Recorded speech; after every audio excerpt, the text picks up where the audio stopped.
kondisi ekonomi Tiongkok tidak bisa dipisahkan dari dampak kebijakan COVID Zero yang sudah disebut Pak Bram. Kami amati bahwa baru-baru ini kebijakan perihal COVID Zero ini yang keluar dari pemerintah Tiongkok ini agak berubah. Nah, Wakil Perdana Menteri China Sun Chunlan, beliau ini ketua Satgas COVID Tiongkok, mengadakan pertemuan dengan para ahli-ahli kesehatan di akhir November, di mana beliau menyatakan bahwa China ini menghadapi tahap dan misi baru di tengah varian yang lebih ringan dan juga ada kemajuan yang signifikan dalam vaksinasi di China. Dan beliau menambahkan bahwa langkah-langkah COVID ini akan disesuaikan secara bertahap, tapi tetap ditegakkan secara ketat. So, kata-kata COVID Zero ini sudah tidak dipakai lagi oleh pemerintah Tiongkok. Contohnya juga, Chongqing ini mengumumkan keluar dari lockdown penuh, dan baru kemarin aja pemerintah Beijing mengumumkan bahwa penduduknya akan dikasih pergi ke taman, supermarket, kantor, dan bandara tanpa tes COVID-19 negatif. Nah, kami mengamati dan kami prediksi bahwa ada dua tahap untuk normalisasi ekonomi di Tiongkok. Tahap satu itu coba mengelola potensi penyebaran COVID-19 yang pasti akan terjadi di masa pasca normalisasi. Mereka ingin mengkontrol dan menjaga supaya linier kapasitas penggunaan rumah sakit. Nah, dalam masa transisi COVID Zero itu, kami lihat pertumbuhan PDB kemungkinan besar akan di bawah ekspektasi dan harapan. Tapi di tahap dua, yaitu pembukaan penuh, kami melihat pemulihan pertumbuhan PDB yang meaningful yang mungkin akan terjadi di semester kedua tahun 2023. Begitu Pak Bram.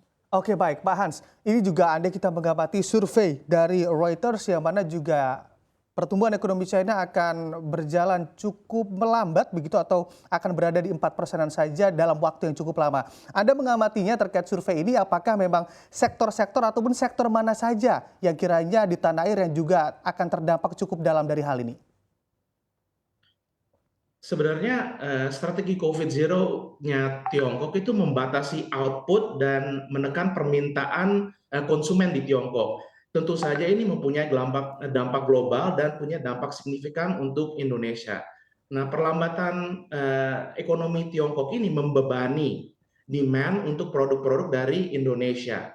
Akan tetapi kita lihat ada peluang untuk eksportir komoditas. Nah, negara-negara berkembang seperti Indonesia itu ada opportunity untuk mengurangi dan mengisi kesenjangan dalam rantai pasokan global, karena banyak global brand ingin mengurangi resiko concentration risk mereka dari manufacturing dan assembly-nya di Tiongkok. Dan kita juga harus lihat bukan hanya manufacturing, tapi juga lihat bahwa ada dampak yang sangat buruk dari vakum turis dari Tiongkok. Pada tahun 2018, Indonesia ini menerima lebih dari 2 juta wisatawan China.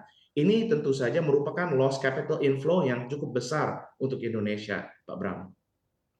Oke, baik. Berarti Anda yang mengamati statement dari Anda sebetulnya dampaknya tidak begitu berpengaruh begitu ya terhadap pertumbuhan ekonomi kita juga, karena memang kalau kita ketahui bersama di mana China tujuan ekspor terbesar negara kita, Anda mengamati juga sebetulnya Anda tadi mengatakan terkait ekspor komoditas yang mana juga masih diuntungkan untuk ekspor ke China. Apakah memang ini juga akan bertahan lama, Pak Hans?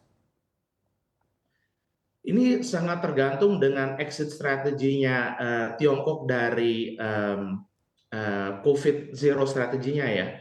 Jadi mungkin kita zoom in sedikit terhadap tahap normalisasinya, yang tadi saya sebut tahap kedua. Saya rasa pada Golden Week seputar Guoqingjie atau National Day di 2023, pemerintah Tiongkok sudah tidak bisa memperlakukan restriction untuk movement, karena itu akan menjadi satu hal yang susah dijustifikasi kepada penduduk di Tiongkok. Jadi kita akan melihat normalisasi, langkah-langkah karantina wajib skala besar tidak akan diadopsi, dan langkah jarak sosial yang lembut tetap akan berlaku tapi akan diminimalisir. Nah, untuk pertanyaan yang tadi, komoditas-komoditas apa saja yang paling terdampak, mungkin kita bisa observasi bahwa yang menjadi terdampak itu adalah input-input primer untuk manufacturing intermediate goods di Tiongkok. Nah, saya kasih beberapa contoh mungkin. Tentu saja input energi yang jadi terdampak, Tiongkok adalah importer minyak bumi terbesar di dunia, dan China memiliki pengaruh tunggal terbesar terhadap harga minyak. Oleh karena itu, harganya itu jatuh ke titik terendah sejak invasi Rusia ke Ukraina. Harga acuan batu bara juga pada bulan Desember ini jatuh jauh sekali, sekitar 8-9% dibandingkan sama bulan yang lalu. Dan salah satu penyebabnya adalah COVID Zero. Dan yang terakhir, mungkin saya kasih contohnya harga tembaga. Nah, harga tembaga ini telah jatuh selama 6 bulan terakhir karena output manufacturing Tiongkok melambat dikarenakan COVID Zero strategi ini, Pak Bram.